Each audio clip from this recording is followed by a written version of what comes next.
रहेछ। तलबाट गएको सेनाले मेडिकल स्टोरबाट बाहिर बोलाएछ। अर्कापट्टि फर्काएर गोली हानेछ। घाँटीमा गोली लागेका गोविन्द ढलेछन्। मर्यो भनेर सेना हिँडेछ। सेना गएको थाहा पाएपछि उहाँले उठेर गाउँ हेर्नुभएछ। सामान्य रहेछ। त्यसपछि भिखुलाको झाडी र लुस्सा हुँदै हामी भए ठाउँमा पुगेर खबर गर्नुभयो। हामी त्यहाँबाट हिँड्यौँ। त्यसपछि सेनाले एयरपोर्टमा पुगेर काम छोडेर समूहमा बसेका मैनाली ठेकेदारका कुल्ली मारेछ। राजु लामा चाहिँ भागेर बाँचेछन्। त्यसपछि सेना धादिङका मजदुर भए ठाउँ गएछ र उसले ठेकेदार समेतलाई मारेछ। धादिङको सबैभन्दा कान्छा कुल्ली ज्वरो आएर घरभित्रै सुतेका रहेछन्। उनलाई कोठाबाट बाहिर ल्याएर मारेछन्। एकजना मजदुर लाटा थिए, उनलाई पनि मारेछन्। धादिङको मजदुर बसेका घरका एकजना भाइलाई पनि मारे। धादिङका मजदुर यही घरमा बस्थे। हामी सुतेकै कोठामा पो हो कि ज्वरो आएका मजदुर चाहिँ पल्लो कोठामा सुतेका थिए कि? मान्छे मारिसकेपछि सेनाले गाउँलेलाई लास काट्न आदेश दिएर गयो। अघिल्लो टोली हिँडिसकेपछि सेनाको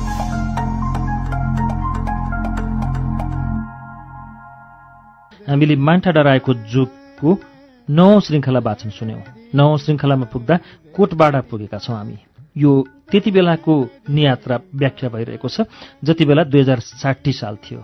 2060 जेठ 13 गते कोटबाडा कालीकोटको कथा लेखक मोहन मैनालीले लेखिरहनु भएको छ। त्यो क्रममा अब अगाडि कसरी बढ्छ आज सुनौ पृष्ठ 195 बाट।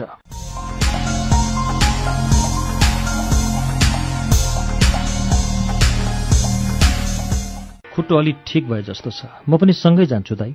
बिहान नगेन्द्र र म हिँड्न लाग्दा मोहनले भने। क्यामेराम्यानका साथ कोटबाडा जाँदा बेग्लै फाइदा हुन्थ्यो। त्यहाँको अवस्थालाई उनले राम्रोसँग खिच्न सक्थे। त्यसैले उनी पनि सँगै जाने भन्दा म खुसी भएँ। पर्सि बेलुका मानमा आइपुगेनौँ र ढिलो हुन्छ भनेर खबर पनि पठाएनौँ भने निपर्सीदेखि हाम्रो खोजी गर्नुहोला। छुट्टिने बेला मैले अशोकलाई भने, त्यसो गर्नु पर्दैन, तपाईँहरूलाई खतरा हुँदैन। अशोकले हाँसेर शुभकामना दिए। चिया खाइसकेर म, मोहन र नगेन्द्र मान्मबाट ओह्रालो झर्यौँ। दाइ खुट्टो दुख्यो, म त जान सक्दिनँ होला। 10 मिनट जति ओह्रालो झरेपछि मोहनले भने। मोहन हत्तपत्त आफ्नो दुःख देखाउँदैनथे। निकै दुखेकाले नै उनले यसो भनेको हुनुपर्थ्यो। भिडियो क्यामेराबारे सामान्य ज्ञान सम्झाइ मागेर क्यामेरा मैले लिएँ। उनी फर्किए। भिडियो क्यामेरा कसरी चलाउनुपर्छ भन्ने सैद्धान्तिक ज्ञान त मलाई थियो, तर व्यावहारिक ज्ञान शून्य बराबर थियो। जहिले पनि योग्यतम क्यामेराम्यानसँग काम गरेकाले मैले क्यामेरा चलाउनै परेन। मैले अहिलेसम्म जम्मी 10 मिनटभन्दा बढी दृश्य खिचेको थिएन। तर सोनीको पिडी 150 क्यामेरा चलाउन यसअघिका युम्याटिक वा बेटा क्याम जस्तो जटिल थिएन। तैपनि अनुभवहीन हातलाई क्यामेरा चलाउन सजिलो थिएन। त्यसमाथि मैले भिडियो क्यामेरा मात्र चलाएर पुग्दैन थियो, स्टिल क्यामेरा पनि चलाउनु पर्थ्यो। निर्देशनको काम पनि आफै गर्नुपर्थ्यो। माओवादीसँग कुराकानी गर्न भने नगेन्द्र मभन्दा योग्य थिए। जेठ महिना भए पनि कालीकोटमा अहिलेसम्म गतिलो पानी परेको थिएन। सुक्खाले सबै कुरा सुकाएको थियो। यस्तै बेला कसैले सल्लाहको जंगलमा आगो लगाइदिएछ।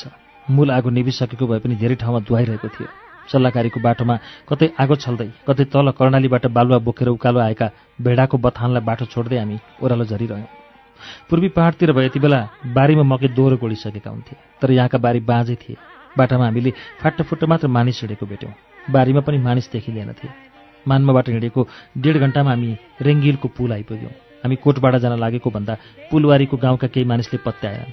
जान देलान् र उनीहरू सबैले भने। उनीहरूले त्यसो भन्दा पनि हामी हतोत्साही भएनौँ, किनभने कर्णालीको पुलमा फाटाफुट्टा मानिस ओहोरदोहोर गरिरहेका थिए। हामीलाई अलिअलि डर देखाउने कुरा चाहिँ रेङ्गिलको पुल थियो। त्यसलाई पुल भन्न मिल्दैन थियो। तल र माथि 2-2वटा फलामे लट्ठा टाँगिएका थिए। तलको लट्ठामाथि बाँसका भाटा ओछ्याइएका थिए। बीचबीचका भाटा फुस्किसकेका थिए। लट्ठा खुकुलिएर पुलले नदीको पानी छुन आँटेको थियो। मान्छेहरू बडो डराएर पुल तर्दै थिए। 2057 मङ्सिर 14 गते दिउँसोसम्म रेङ्गिल घाटमा गज्जबको फलामे झोलुङ्गे पुल थियो। त्यो पुल हेर्नका लागि मात्र पनि वरपरका मान्छे रेङ्गिल घाट आउने गर्थे। तर त्यस रात माओवादीले गाउँलेका हातमा तेजाब थमाइदिए। आफूसँग भएका आरी र बन्चरो बोकेर रेङ्गिल घाट जाऊ र पुल काट भने। माओवादीको यो आदेश गाउँलेले बाध्यतावश पालना गरेका थिए। रेङ्गिल घाटभन्दा अलि तल लालीघाटको कर्णाली नदीको पुल काट्न पनि उनीहरूले यसै गरी लालीघाट छेउका मानिसलाई लगाएका थिए। युद्धले मानिसलाई कति सताएको छ भन्ने कुरा यस पुलले देखाएको थियो। त्यसैले अप्ठ्यारो पुल तर्दै गरेको दृश्य मैले भिडियो र स्टिल दुवै क्यामेराले खिचेँ। अरूले तरेको खिच्दै खतरनाक लाग्ने पुल आफैले तर्ने बेला आएको थियो। पुल नजिक पुग्दा कर्णाली नदीमा बाढी आएको प्रश्न देखियो। कर्णाली नदीको उत्पत्ति तिब्बतको कैलाश पर्वत वरपर भएको हो। पानी नपरे पनि जेठको घामले तिब्बत र नेपालका हिमालका हिउँ पगालेकाले नदीमा बाढी आएको थियो। नगेन्द्र अगाडि लागेर पुल तरे। मैले आफूले पुल तरेको दृश्य आफैले खिच्ने निधो गरेँ। भिडियो क्यामेराको लेन्सलाई सकेसम्म वाइड बनाएँ। यसो गर्दा खिचेको दृश्य प्रष्टसँग देख्न सकिन्थ्यो। क्यामेराको फित्ताले क्यामेरालाई घाँटीमा झुन्ड्याएर उँधो फर्काइदिए। क्यामेरा तयार पारेपछि पुल तर्न थाले। जति अगाडि गयो उति डर लाग्दो। पानी भएको ठाउँमाथि नपुगुन्जेल त उस्तो डर लागेको थिएन। पानीको ठिक्क माथि पुगेपछि धेरै कुराले तर्सायो। नदीको छालको आवाज बडो कर्कश भएको थियो। हिउँ पग्लेर आएको हुनाले तलबाट असाध्यै चिसो हावा आएको थियो। जति अगाडि गयो पुल उति तल झुन्डिएको थियो। पानी नजिक पुगेको थियो। बीचबीचका भाटा खसिसकेकाले पुलको भुइँतिर नहेरेका खण्डमा खुट्टा चिर्न सक्थ्यो। हेरौँ भने रिङ्गटा लागेर पुल माथितिर बगे जस्तो लाग्थ्यो। यस्तो पुल मैले 2038 सालमा ताप्लेजुङको हान्द्रुङमा तमोर नदीमा पनि तरेको थिएँ। तर त्यो नदी कर्णालीभन्दा कता हो कता सानो थियो, कता हो कता कम खतरनाक थियो। बीचमा पुग्दा असाध्यै रिङ्गटा लागेपछि एकछिन आँखा चिम्लेर जहीँको तहीँ उभिएँ। तर यस्तो खतरनाक पुल तर्न जति बढी समय लगाए उति खतरा हुन्थ्यो। पुल कुनै पनि बेला चुडिन सक्थ्यो। पुल लत्रेर पानी छोएपछि त्यसलाई गडगडाउँदो छालले बगाउन सक्थ्यो। त्यसैले एकछिनमा आँखा खोलेर सकेसम्म चाँडो अघि बढे, जसोतसो पुल पार गरे। यस्तो पुल तर्न पाउनु पनि यहाँका मानिसका लागि अहोभाग्य बनेको थियो। केही हप्ता अगाडिसम्म रेङ्गेलघाटबाट मान्छे वारपार गर्न सक्दैनथे। माओवादीका नेता बाबुराम भट्टराईले कालीकोटको सदरमुकाम मानमा खाडा चक्रमा गर्ने भाषण सुनाउन मानिस ओसार्नुपर्ने भएकाले माओवादीलाई यहाँ पुल नभई भएन। त्यसपछि उनीहरूले तिनै स्थानीय बासिन्दालाई अस्थायी पुल बनाउन लगाए, जसलाई उनीहरूले 2057 सालमा फलामे पक्की पुल काट्न लगाएका थिए। यसरी बनेको पुलले हामीलाई धेरै राहत दियो। तर हामी तरेको एक हप्तापछि भने त्यो पुललाई कर्णालीको भेलले बगाएर मान्छेको दुःख फेरि जस्ताको तस्तै भयो। पुल पारी कर्णालीको किनारै किनार बाटो थियो।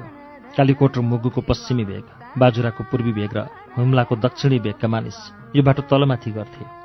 सामान्य अवस्थामा भए यो बाटोमा दोहोरी लत बटुवा हिँड्ने गर्थे। तर अहिले अक्कल झुक्कल मात्र मानिस हिँड्थे। हामीले बाटो छेउको एउटा पसलमा खाना बनाउन लगायौँ। त्यहाँभन्दा माथि गाउँमा खाना खान नपाइने टुङ्गो थिएन। त्यसमाथि बिहान खाजा नखाएको र यहाँसम्म ठाउँ खिच्दै हिँडेकाले हामीलाई अलि बढी भोक लागेको थियो। बिहान 11 बजे खाना पाकुन्जेल पर्खँदै गर्दा माओवादीका एकजना सुराकी हामी भए ठाउँ आए। को हो, कहाँ जान लागेको, किन जान लागेको, कसका अनुमतिले जान लागेको आदि इत्यादि सोध्न सकिने जति सबै कुरा सोधिसकेपछि उनले हामीलाई आदेश दिए, पार्टीबाट खबर नआइन्जेल यहाँबाट कतै नहिँड्नु। 12 बजे खाना पाक्यौँ, खाइ पनि सक्यौँ, तैपनि पार्टीको खबर आएन। खाना खाएको 1 घण्टासम्म पर्खँदा पनि खबर नआएपछि हामी खोला किनारको मूल बाटो छोडेर सेरी जिउलातिर लाग्यो। कोटबाट जान सिधै उकालो गए हुने थियो, तर त्यहाँ पार्टीसँग कुरा गरेरै जाउँ भन्ने लागेर हामी त्यता लागेका थियौँ। हामी अलिक मासतिर पुगेपछि 2 जना 20-22 वर्षका केटाहरू माथिबाट तल झरे। उनीहरू माओवादी थिए। हामीलाई केरकार गर्न थाले। हामीले सबै कुरा बताएपछि हामी जरुरी कामले जन्त जानुपर्ने भयो। हामी नआइपुगुन्जेल पार्टी अफिसमा बस्नु भनेर उनीहरू हिँडे। उनीहरू पक्कै पनि हामीसँग कुरा गर्न तल झरेको हुनुपर्थ्यो, तर उनीहरूको आदेश अवज्ञा गरे बापत हामीलाई पार्टी अफिसमा पर्खिबस्ने सजाय दिन खोजेका होलान् जस्तो लाग्यो। हामी सकेसम्म चाँडै आउनु है भनेर उकालो लाग्यौँ। डोल्पादेखि कालीकोटसम्म पुग्दा हामीलाई ठाउँ माओवादीले बारम्बार भनेका थिए, हाम्रो अग्रभागमा जान जनसत्ताको अनुमति लिनुपर्छ, जनसत्ताका नियम पालना गर्नुपर्छ। कर्णाली पारीको कालीकोट उनीहरूको मजबुत किल्ला थियो। त्यसैले यहाँ जान जनसत्ताका नियम लगाउन खोज्छन् भन्ने कुरा पनि थाहा थियो।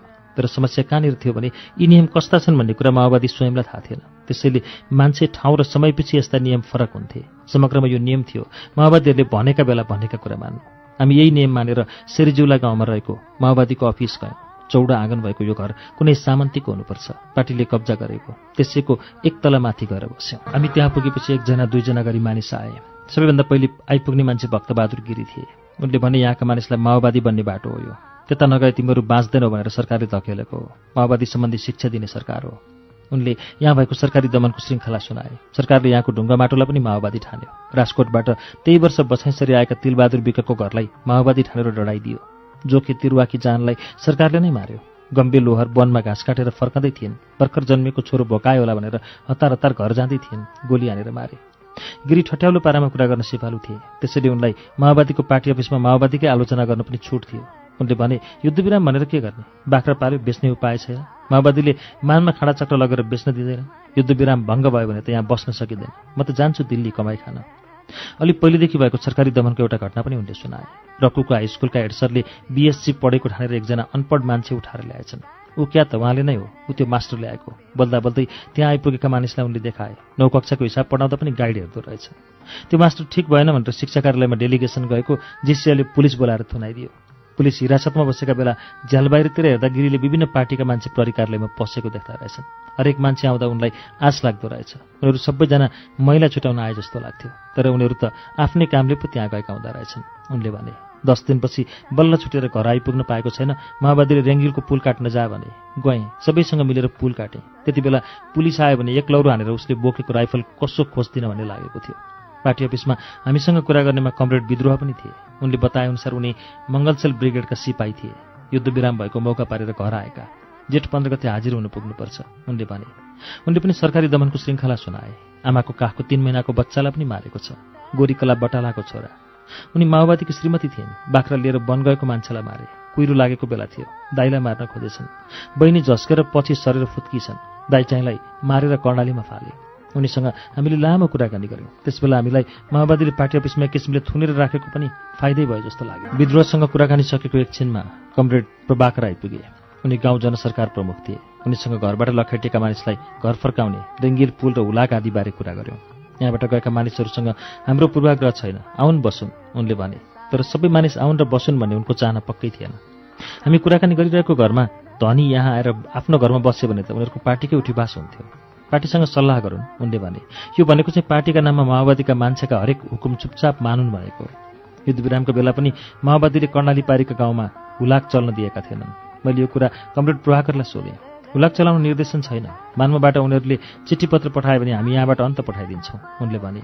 रेङ्गिलको पुल नि, पुल नभएर गाउँलाई साह्रै अप्ठ्यारो परेको रहेछ। मैले सोधेँ। पुल बनाउन दिने निर्देशन छैन, पार्टीको निर्णय छैन उनले भने।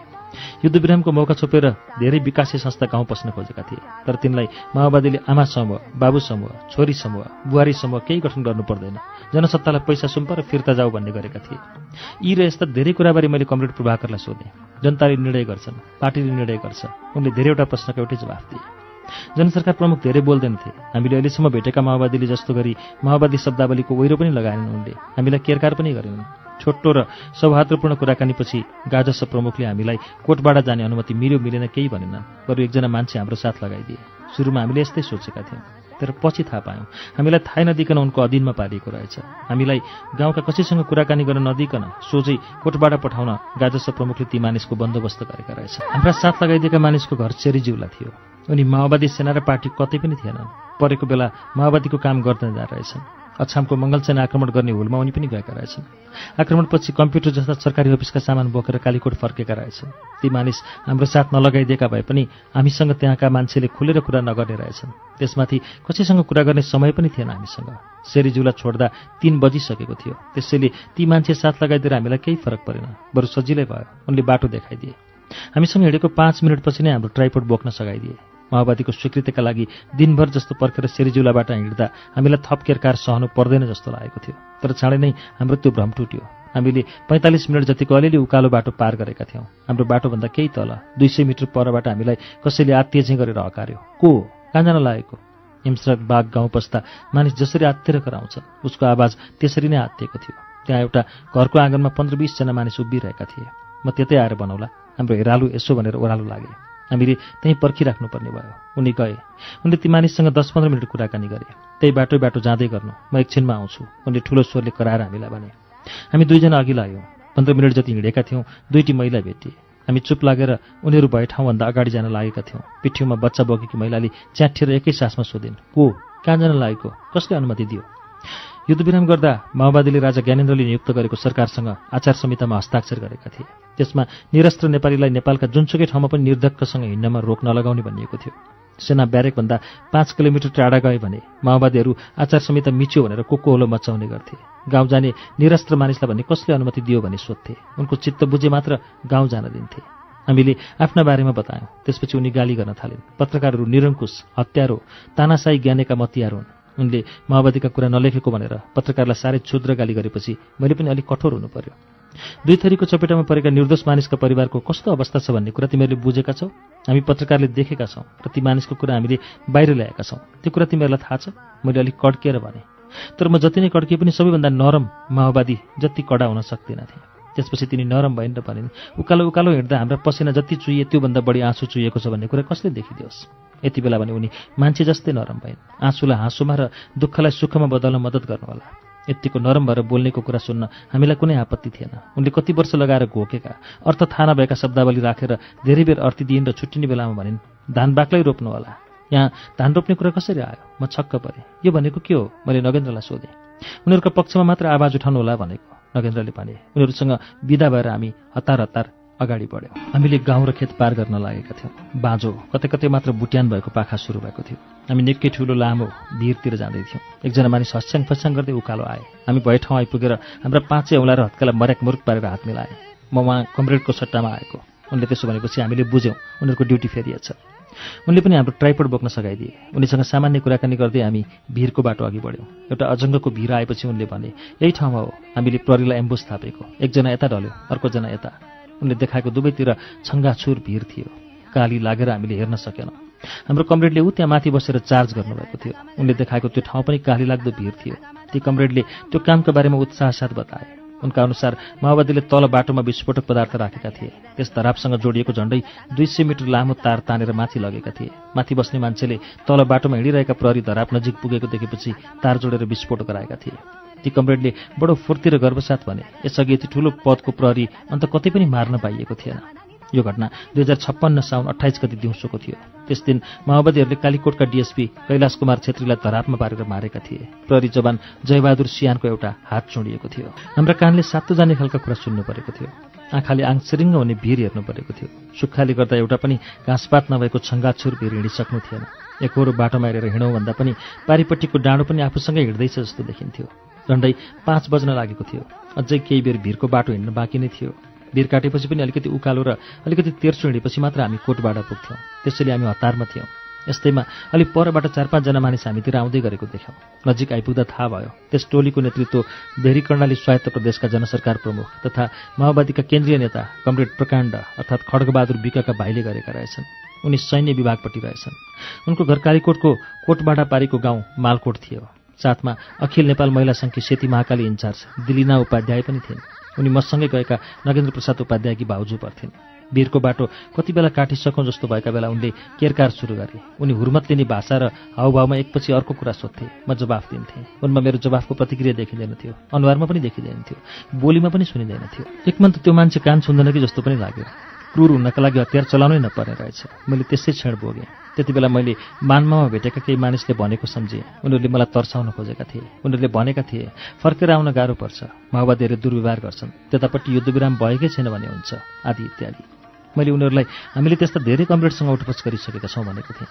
राँकोमा जुम्लामा जिल्ला जनसरकार प्रमुख कर्मालाई भेटेपछि मलाई यसो भन्ने हिम्मत आएको थियो। युद्धविरामको बेला पनि बन्दुक बोकेका 4-5 जना मान्छे उनका अघि पछि थिए। तर उनले हामीसँग नरम भएर कुराकानी गरेका थिए। उनले भनेका थिए हाम्रा गल्ती देखाइदिनु भयो भने हामीलाई पनि गल्ती सच्याउने मौका मिल्छ। यति भन्दा पनि मान्माका मानिसले मलाई सचेत गराएका थिए। उनीहरूले भनेका थिए कर्णाली पारीका जति क्रूर कमरेड नेपालभरमा कहीँ छैनन्। पार्टीको प्यारो हुन छोरीले आफ्ना बाबुलाई सुराकीको आरोप लगाएर मार्न सक्ने ठाउँ हो त्यो। अहिले मलाई उनीहरूको कुरा ठिकै रहेछन् कि जस्तो लाग्यो। भिरमा बाटो त ठुलै थियो। 2 जना मान्छे ओहोरदोहोर गर्न पुग्ने। मलाई केरकार गर्दा ती कामरेड बाटोको डिलतिर उभिएका थिए। मलाई भित्तापट्टि पारेका थिए। एकातिर उनका च्याठेका कुरा, अर्कातिर भिर। एकमन त एक लाती दिएर त्यस कमरेडलाई भिरमा ढुँड्याइदियो कि जस्तो लागेको थियो। मैले त्यसो गर्न सक्थेँ, तर त्यसपछि मेरो पनि हाल त्यही हुने थियो। त्यसैले बल गरेर आफूलाई सम्हालेँ। आधा घण्टाको केरकारपछि ती कामरेडले आदेश दिए, कोटबाडाको मूल गाउँ चाहिँ जान पाउँदैनौ। त्यसो भए हामी किन जानु त? यहीँबाट फर्कन्छौँ नि। मैले अलिकति घुर्की लगाएँ। एयरपोर्ट जानु, मान्छे मारेको ठाउँ हेर्नु, त्यति भनेर उनले हामीसँग आएका कामरेडलाई तानेर अलि उता लागे। एकैछिन साउती गरेर उनलाई फर्काइदिए। उनीहरूको टोली ओह्रालो लाग्यो। कोटबाडामा कोही मान्छे खुलेर बोल्ने अवस्थामा थिएनन् भने अन्दाज हामीले गरिसकेका थियौँ। तर पनि कोटबाडा गाउँ पुग्न पाए केही न केही कुरा थाहा हुने थियो, मान्छेको अनुहार व्यवहार आदिबाट। तर त्यो अवसर पाइएन। तैपनि एयरपोर्टसम्म पुग्न पाइने भयो। कमसेकम पोहोर साल असारमा भेटेका जोगीमाराका 15 परिवारका 17 जना मानिस मारिएको ठाउँसम्म त म पुग्ने भएँ। मैले यसरी चित्त बुझाएँ। यस्तै आशाले हामीले अँधेरी खोलाको भिर र त्यसपछिको उकालो काट्यौँ र कोटबाडा गाउँको उल्लो छेउ पुग्यौँ।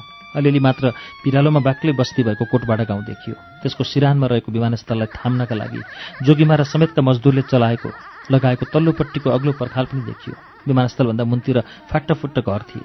तपाईहरू यहीँ बस्दै गर्नुहोस्। हामीसँग गएका कमरेड यति भनेर गाउँतिर लागे। बेलुकाको ठ्याक्कै 7 बजिसकेको थियो। ती कमरेड कति बेला फर्कने हुन् कि होइनन् भनेर हामीले सोच्यौँ। जेठको दिनमा बिहान तल कर्णालीको किनारमा खपिन सक्नु गर्मी भए पनि कोटबाडामा जाडै थियो। दिनभरको गर्मीले र उकालो हिँड्दा पसिना निस्केकाले पनि हामीलाई जाडो भएको हुन सक्थ्यो। करिब आधा घण्टापछि एकजना मानिस हामी भए ठाउँ आयो। हामीसँग हात मिलाएर परिचय दियो। माओवादीले मात्र चिन्ने उपनाम भएकाले हो कि थकाइले हो, मैले उसको नाम सम्झिनँ। रात पर्न लाग्यो। एयरपोर्टतिरै जाउँ उसले यसो भनेपछि हामी उसको पछि पछि हिँड्यौँ। मैले उसलाई कोटबाडाका एकजना मानिसबारे सोधेँ। मानबहादुर विष्टलाई चिन्नुहुन्छ? उनी कोटबाडाकै मान्छे हुन्, एयरपोर्टमा काम गर्थे। एक दिन मजदुरहरूले काम गरेका बेला हेलिकप्टर उडेर आयो। त्यति बेला मानबहादुर पनि काम गर्दै थिए। हेलिकप्टरले खसाएको बम ढुङ्गामा लागेर त्यसको चोइटाले नाकमा लाग्यो भनेका थिए अरे उनले। मेरो कुरा सुनेर ती कमरेड हिँड्न रोकिए। पछाडि फर्केर मेरा मुखमा हेरेर सोधे, कसरी थाहा पाउनुभयो? मैले जवाफ दिएँ, त्यो मान्छेसँग काम गरेर 2058 साल माघमा घर फर्केका जोगीमाराका मजदुरलाई पोहोर असारमा उनकै घरमा भेटेको थिएँ। उनीले भनेका थिए, मै त हो नि मानबहादुर विष्ट, उनले भने। आफ्ना बारे ती थाहा पाउने मान्छे भेट्दा उनी दङ्ग भए। त्यसमाथि म उनीसँगै काम गरेका र कोटबाडामा मारिएका जोगीमाराका मजदुरका घर पुगेको मान्छे भएकाले पनि उनी खुसी भएका हुँदा हुन्। म पनि विकट अवस्थामा आफूले थाहा पाएको एकजना मान्छे भेटेकाले अलिक ढुक्क भएँ। गाउँलेहरूसँग कुराकानी गर्नुपर्ने थियो। उनीहरूलाई भेट्न सकिएला नि? मैले सोधेँ। म सकेसम्म कोसिस गर्छु, तर पार्टीलाई सोध्नुपर्छ। उनले हामीसँग राम्रो व्यवहार गरेका थिए। उपनामभन्दा बाहेक अरू कुरा गर्दा उनले पनि एउटा माओवादी शब्दावली मिसाएका थिएनन्। उनमा दम्ब र क्रूरता केही पनि थिएन। अरूलाई होच्याउनुपर्छ भन्ने कुण्ठा पनि थिएन। हामीलाई तेर्सो बाटो हिँडाएर विमानस्थलको पर्खालसँग झन्डै झन्डै जोडिएको घरको भुइँतलाको एउटा कोठामा पुर्याएपछि यहीँ बस्नुहोला भनेर उनी हिँडे। उनका भागमा परेको ड्युटी सकिएछ भन्ने ठाने मैले। धुलो उड्न लागेको, गोबरले लिपेको त्यो कोठा ठूलो थियो। त्यसले घरको 2/3 भाग ढाकेको थियो। भुइँमाथि प्लास्टिक ओछ्याइएको थियो। त्यसमाथि मैलो डस्ना, त्यसमाथि तन्ना थिएन। छेउमा एउटा पातलो सिरक पनि थियो। सुत्ने ठाउँ त राम्रै रहेछ, खाना चाहिँ त्यत्तिकै होला। एउटा चक्लेट खाउँला सुताउँला, मैले नगेन्द्रलाई भने। अरू त त्यस्तै हो, पानी चाहिँ खान पाए हुन्थ्यो, नगेन्द्रले भने। तर पानी खोज्ने ठाउँ थिएन। त्यस घरमा अरू मान्छेको चालचुलै थिएन। त्यहाँबाट अरू घर धेरै टाढा थिए। फेरि नचिनेका मान्छे हामीलाई उनीहरूले पानी देलान् भन्ने आश पनि थिएन।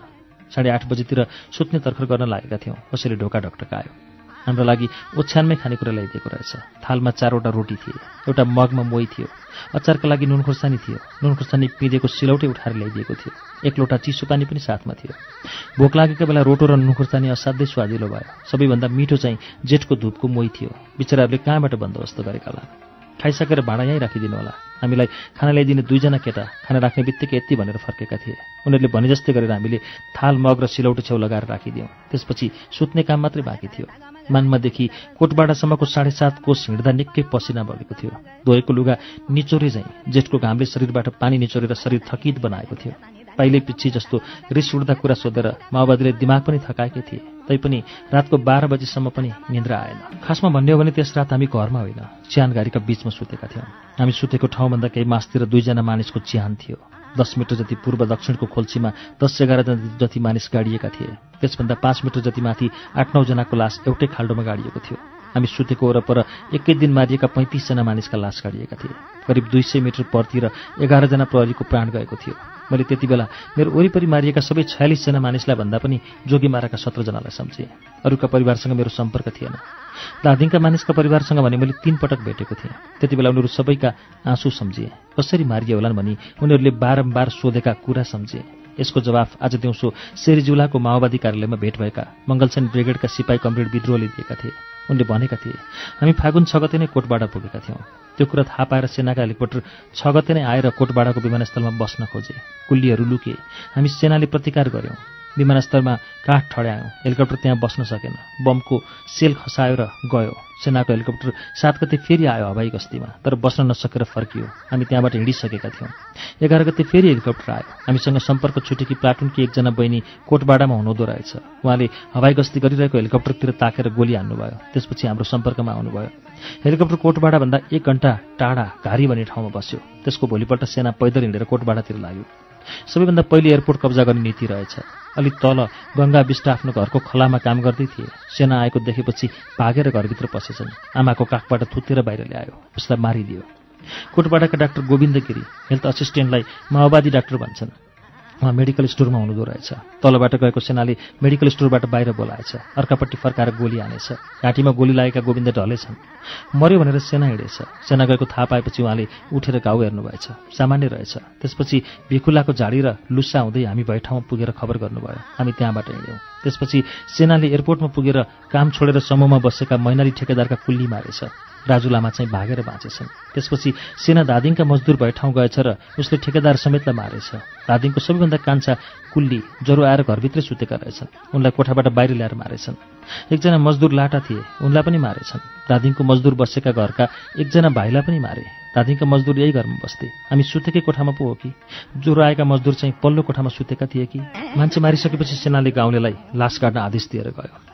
अघिल्लो टोली हिँडिसकेपछि सेनाको मद्दती टोली आयो, जसमा ठेकेदार कुमारका भाइ पनि रहेछन्। उनले आफ्ना दाजु कहाँ बस्छन् भनेर सोधेछन्। मरिहाल्यो नि, लास त्यही हो, एकजना गाउँलेले भनेपछि उनी रोएछन्। हिँड्ने बेला उनलाई गाउँलेलाई बोलाएर 500 रुपियाँ दिएर भनेछन्, मेरो दाइको लास छुट्टै गाडी दिनुहोला। कुमारको लास छुट्टै गाडिएको थियो। उनको लास हामी सुतेको ठाउँभन्दा मास्तिर विमानस्थलको पर्खालको पुच्छारमा गाडिएको थियो, जुन पर्खाल उनी आफैले ठड्याउन लगाएका थिए। त्यसको भोलिपल्ट सेना फेरि फर्केर कोटबाट आयो। गाउँलेलाई लास झिक्न लगायो र जीवनमा जहिले पनि कुलो, बाटो, विमानस्थल बनाउने हतियार मात्र बोकेका मान्छे मार्ने हतियार, कहिले पनि नबोकेका मजदुरका लास छेउ हतियार राखेर फोटो खिच्यो। पहिला सेना आउँदा भागेका माओवादी त्यसको भोलिपल्ट कोटबाट आए। गाउँलेलाई फेरि लास निकाल्न लगाए। जीवनभर राजनीति नगरेका मजदुरका लासलाई कम्युनिस्ट झण्डाले बेरेर फोटो खिचे। सेनाले कोटबाडामा मारिएका मानिसलाई मरणोपरान्त आतंककारी बनायो। माओवादीले मरणोपरान्त क्रान्तिकारी बनायो। मोहन मैनालीको नियात्रा मान्ठा डराएको जुगको 10औं श्रृङ्खला सुनिरहेका छौं। यति बेला उहाँहरू कोटबाडा पुग्नु भएको छ। कोटबाडामा अब के हुन्छ, वारी जङ्गबहादुर पारी जङ्गबहादुर शीर्षकको यो अध्याय सुनौ। 2060 जेठ 14 गते कोटबाडा। हिजो त्यति निन्द्रा नपरेको भए पनि म बिहानै उठेँ। भिडियो क्यामेरा निकालेँ। घरको आँगनबाट कोटबाडाको माथिल्लो बस्ती, भैँसी, महिलाले पानी ल्याएको आदि दृश्य खिचेँ। मानिसको चहल पहल त्यति नहुनाले खिच्नुपर्ने धेरै कुरा थिएन। यत्तिकैमा एकजना माओवादी आइपुगे। पार्टीको अनुमति नलिकन खिच्न नहुने थियो। साँच्चैकै नरम भएर भने, खिचेको होइन, क्यामेरा चेक गरेको। मैले उनलाई ढाँट्न खोजेँ। उनले पत्याए जस्तो त लागेन, तर केही भनेनन्। उनले इच्छा हुँदा नहुँदै पनि आफूलाई आफूभन्दा माथिको माओवादीले जारी गरेको आदेश मसम्म पुर्याए जस्तो लाग्यो। उनको हाउभाव र बोल्ने तरिका देखेर उनले मलाई यसो भने जस्तो लाग्यो, अहिलेसम्म खिचिहालिस्, अब पनि खिचिस् भने तर म दुवैजनालाई अप्ठ्यारो पर्छ। उनले क्यामेरा हेर्न मन गरे जस्तो लाग्यो। मैले भ्यू फाइन्डरबाट हेर्न दिएर पारिपट्टिको गाउँमा फोकस गरेर बिस्तारै जुम इन गरिदिएँ। ओहो, त्यति टाढाको चिज पनि नजिकै जस्तो पो देखिँदो रहेछ। पारी सेनाले गस्ती गरेको पनि देखिने रहेछ। उनका लागि क्यामेरा दृश्य खिच्नभन्दा सेनाको चियो गर्न बढी उपयोगी थियो। क्यामेरा र ट्राइपड दुवै बन्द गरेर हामी माओवादीलाई पर्खेर बस्यौँ। बिहान 8 बजीतिर एक हुल माओवादी आए। यसपटक उनीहरूले नीति फेरेछन्। आफू नरम भएर बोले। हामीले गरेको कामबारे राम्रो मात्र भने। अचम्म लाग्यो, तर एकैछिनमा कुरा बुझियो। यसपालि गाली गर्न र क्रूरता पोख्न गाउँलेलाई अघि सारेका रहेछन्। एकैछिनमा कोटबाडा गाउँका 8-10 जना मानिस आइपुगे। यतिका समयसम्म तिमी पत्रकारहरू कहाँ थियौ? नेपालका मानवाधिकारवादीहरू कहाँ गएका थिए? एकजना अद्वैंशले भन्यो। अर्कोले, जसरी आयो त्यसरी नै जाओ, यहाँ कोही पनि आउनु पर्दैन भन्यो। बाँकीले उसको होमा हो मिलाए। एक मन त उनीहरूसँग बोल्नु बेकार छ जस्तो लागेको थियो। तैपनि मैले उनीहरूलाई सोधेँ, मैले काम गर्ने ठाउँ काठमाडौँबाट यहाँ आइपुग्न कति हिँड्नुपर्छ थाहा छ? जतिसुकै टाढा होस्, हामीलाई के मतलब? भिडबाट कसैले भन्यो। यति टाढादेखि सेना र माओवादी छिचोलेर आउन गाह्रो छ। युद्धविराम नभएको भए अहिले पनि आउन गाह्रो थियो। पुल काटेकाले पारीका मान्छे वारी आउन सक्दैनथे भन्ने कुरा मैले बताइराख्नुपर्ने होइन। मैले भने, पुल त बैरी गाउँ आउन जान र निहत्था जनसमुदायको हत्या गर्न नपाउन् भनेर पो काटेको त। अर्को एकजनाले भन्यो, पुल काट्दा बैरी रोकिने भए उनीहरू यहाँ कसरी आइपुगे त? माओवादीहरू चाहिँ अलि नरमै भएको देखेर मैले हिम्मत गरेर खरो कुरा गरेँ। हामीसँग फुर्सद छैन यस्ता कुरा सुन्ने, काममा जानु छ। यसो भनेर एकजना उठेर हिँडेपछि अरू पनि अनुशासित सिपाही जस्तै उसको पछि लागे। यस्ता मान्छेसँग धेरै समय बिताउनु नपरेकोमा मलाई पनि खुसी नै लाग्यो। यस घरकी आमाले तपाईँहरूलाई धेरै कुरा भन्न सक्नुहुन्थ्यो, तर उहाँ अहिले माइत जानुभएको छ, एकजना माओवादीले भने। उनीहरूले भनेको ठिकै पनि हुन सक्थ्यो। हिजो बेलुकादेखि नै यस घरमा मान्छेको चालचुल थिएन। बिहान एउटी 25-26 वर्षकी महिलाले धाराबाट गाग्रामा पानी ल्याएर घरभित्र लगेको सम्म देखेको थिएँ। उनले पानी बोकेर आएको मैले खिचेको पनि थिएँ। घरमा को हुनुहुन्छ भनेर मैले कुराकानी गर्न खोज्दा उनी नबोली हिँडेकी थिइन्। कमरेड रोहितलाई प्रश्न राख्न सक्नुहुन्छ, माओवादीले एकजनातिर देखाएर भने। कमरेड रोहित त हिजो हामीलाई पर डाँडाबाट गाउँ लिएर आउने मानबहादुर विष्ट पो रहेछन्। माओवादीहरू कसैलाई केही कुरा सोध्दैनन्, प्रश्न राख्छन्। थालपटु बटुका राखे चाहिँ उनीहरू केही कुरा सोच्दैनन्, सोचको विकास गर्छन्। सडक कुलो बनाएर विकास गरे चाहिँ। कुनै कुरा सोध्ने र सोच्ने काम त पुराना सत्ताका समर्थकले मात्र गर्ने कुरा थिए। सोध्ने र सोच्ने काम अग्रगमनका नम्बरी दुश्मन थिए। मैले ट्राइपड खोलेर त्यसमाथि क्यामेरा राखेँ अनि कमरेड रोहितलाई प्रश्न राखेँ, यहाँ मारिएका मानिसका लास कहाँ कहाँ गाडिएका छन्, देखाइदिन सक्नुहुन्छ कि?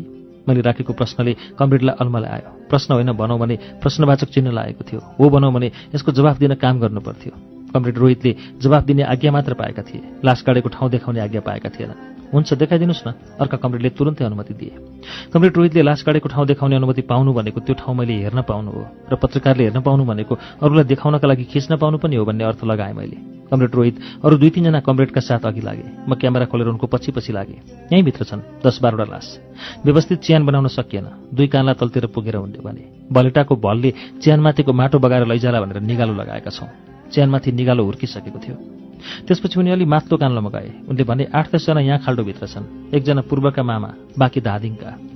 उनीहरूको चियान खोल्छीमा नपरेकाले त्यसमाथि निगालो रोप्नु परेको थिएन। अलि माथि एयरपोर्टको पर्खालको फेदमा पुगेर उनले भने, घरपति केटा टेकबहादुरलाई त्यता राखेको छ, कुमार दाइलाई चाहिँ यता। चियान देखाइसकेपछि फेरि बास बसेको घरमा गयौँ, जहाँ माओवादीका अरू नेता पनि बसेका थिए। हामीलाई यति कुरा भए पुगेको थियो, तर प्रश्न किन नराखेको भनेर न्यू खोजलान् भनेर मैले कमरेड रोहितलाई सेना कसरी आएर कसरी मान्छे मारे भनेर प्रश्न राखेँ। कमरेड रोहित उत्तर दिन थालेपछि मैले मनमा नै उनको खुबीको तारिफ गरेँ। यी मान्छेले हिजो हामीसँग कुरा गर्दा एउटा पनि माओवादी शब्दावली मुखबाट निकालेका थिएनन्। आज कमरेडहरूको बीचमा बसेर बोल्दा एकपछि अर्को गरी माओवादी शब्दावलीको लहर निकाले। हरेकचोटि सेना भन्नु अघि रक्तपिपासु भन्न छुट्याएनन्। हरेकचोटि माओवादी भन्नु अघि गौरवशाली पार्टी भन्न बिर्सेनन्। मारिएका मजदुरहरूबारे जतिचोटि कुरा गरे महान सर्वहारा भनिरहे। धर्म प्रचारक, एनजिओका जागिरी तथा कार्यकर्ता र माओवादीमा एउटा समानता छ।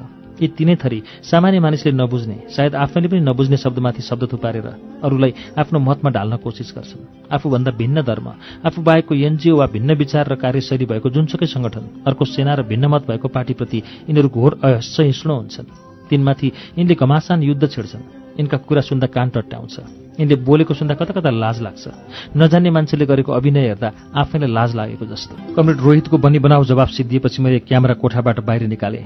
आँगनमा ट्राइपोड राखेर जुन घरमा मजदुर मारिएका थिए ती घर र तिनका आँगनका विभिन्न साइजका दृश्य खिचे। माओवादीहरू पनि बाहिर निस्के। उनीहरूले पनि क्यामेराबाट हेर्दा कस्तो देखिँदो रहेछ भनेर हेर्न खोजे। मैले क्यामेरा रेकर्ड गरिराखेरै उनीहरूलाई हेर्न दिएँ। सबैले पालै पालो हेरे। यसपछि मैले कोटबाडाको गाउँघरका थप दृश्य खिचेँ। माओवादीले सुरुमा नखिच भनेनन्। 10 मिनट जति पछि एकजनाले भन्यो, अब पुग्यो, धेरै खिच्नु पर्दैन। कति खिचे पुग्छ भन्ने मलाई थाहा हुने कुरा हो, मलाई अरूले भन्ने कुरा थिएन। तर यहाँ नपुगेकै भए पनि मैले पुग्यो भन्ने ठान्नु पर्यो। त्यति बेला मलाई राणाकालको भनाइ याद आयो, कोडको औखति छैन, हुकुमको अवज्ञा हुँदैन।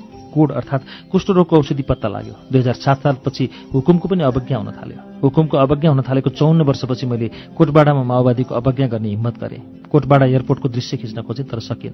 माओवादीले कडाउ गरे। एयरपोर्टको पर्खाल उक्लने बाटो छेके। यसरी खिच्ने पुगेपछि कोटबाडामा हामीले गर्नुपर्ने काम केही थिएन। मैले क्यामेरा बन्द गरेँ, ट्राइपड प्याक गरेँ। हामी फर्कन लागेका बेला माओवादीहरूले खाना तयार छ, खाएर जानुपर्छ भने। उही हिजो बेलुकाकै जस्तो खाना अर्थात् रोटो र अचार खाइसकेपछि हामीले हिजो बेलुका र अहिलेको खानाको पैसा तिर्न खोज्यौँ, तर माओवादीहरूले दिएनन्। जनताले खुसीसाथ खुवाएको खानाको पैसा तिर्न पर्दैन भने। यिनी बेला एकजना माओवादी साथै लागे। उनको काम हामीलाई कोटबाडाको डाँडा कटाउनु थियो। कोटबाडाको डाँडामा बेगले हावा चल्न सुरु गरिसकेको थियो।